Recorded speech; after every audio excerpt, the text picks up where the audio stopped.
ni Juma, Konnichiwa, Juyamashite. Ako si Leklek, OFW dito sa Japan. Last day nga pala namin sa trabaho. Dahil syempre last day natin, agahan natin gumising at saka masisipagan natin. Syempre nga last day. At ayun, malalaman nyo na rin kung magkano nga pala ang bonus namin dito sa may Japan. Bike ko nga pala, last time may video ko niyan. Ayun nga pala, bike na yan, tinapon na yan, basura na yan dito. Ayun, nandito na nga ako sa may trabaho. Pagdating namin sa may trabaho, pinatawag kami sa opisina ng kasama ko. Akala namin kung anong gagawin. Yung pala may bibigay pala sa amin. Ayun nga pala yung binigay sa amin, yung alak na nakadisplay sa may altar. Pinapalitan yan taon-taon, binigay sa amin na lang yung alak. Mukha daw kasi kaming lasinggero, dalawa ng kasama ko, kaya sa amin na lang binigay. Nakangiti nga kami, oy, pang shot to, hindi ko alam kung anong alak nga pala to. Ayun yung binigay na alak sa amin. Ewan ko kung anong alak yan, basta titikman ko yan later. Interview! Ano, nagayasami daw ko iko. Nano shiteru yo. Nagayasami. Doko iko. Ayako. Ayun, magpe-paint lang kami dito. Buong araw kasi wala na kaming trabaho.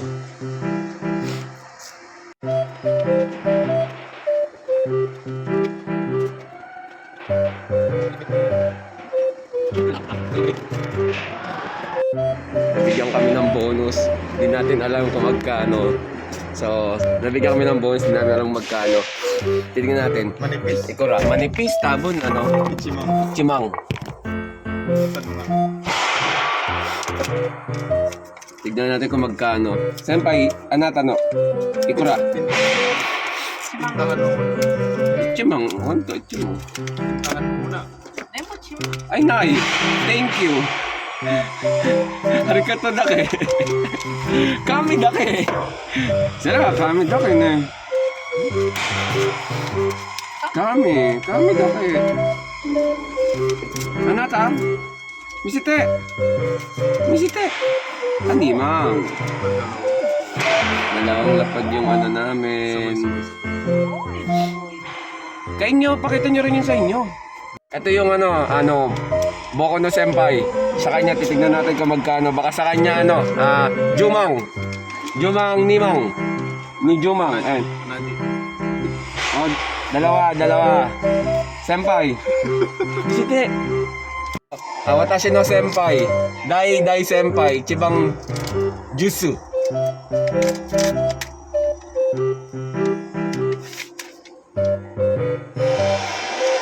Gomang, ni Jumang. Ipay. Ni Jumang. Asaymas. So, bali binigyan kami ng tigda 2 lapad. Sa pera natin, nasa 3.9 ang palitan ngayon eh. So, nasa 7.7 yata. So ayan, akala nyo porket nandito sa Japan napakalaki talaga ng bonus. Kadalasan talaga walang bonus sa mga nagtatrabaho ditong galing sa Pilipinas. Swertihan ka na lang talaga kung makakita ka ng company na may bonus. Kami na lang po ang tao dito. Tsaka si Senpai. At wala ng tao, kami na lang tao dito dahil lahat sila nag-half day. Kami binubuo namin yung araw dahil sayang yung sahod. Ay, 1 oras.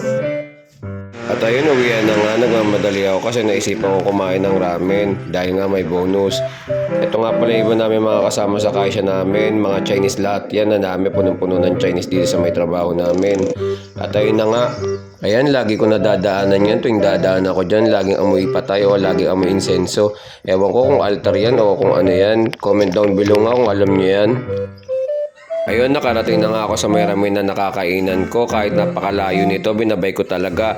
1 oras mahigit ang bike ko bago makapunta dito. Kasi itong ramen na to, ang pinakamasarap na nakain ko dito sa may lugar namin. O nga pala, nang pumunta ako dito, ako lang mag-isa kasi medyo maaga pa. Umorder na ako at ayan na nga, dumating na rin yung order ko. Ang in-order ko nga pala is ramen at saka tonkatsu. Ang tawag nga pala sa in-order ko ay seto meal. Set meal yan para mas mura. Kumbaga sa atin pares-pares, ganun ang tawagan yan. Ayun na nga pala, napakalapot at saka napakasarap nitong ramen na to. Ito nga pala yung pinakamasarap na ramen na tikman ko dito sa Kagawa. Kasi lang, uso lang talaga dito is puro udon. Ayan, tapos na nga akong kumain. Ito nga pala yung bill ko, 1,360.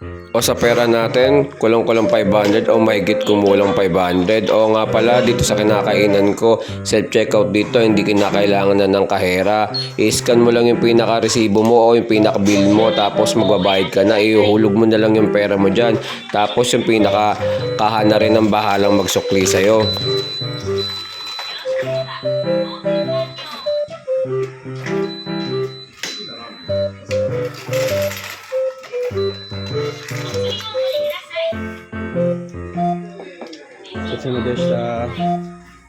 Ayun na nga pala, hindi ko na nabigyan. Nakauwi na ako. Ito nga pala yung pinaka-last day ng trabaho ko. Kaya ayun lang. Ijo des!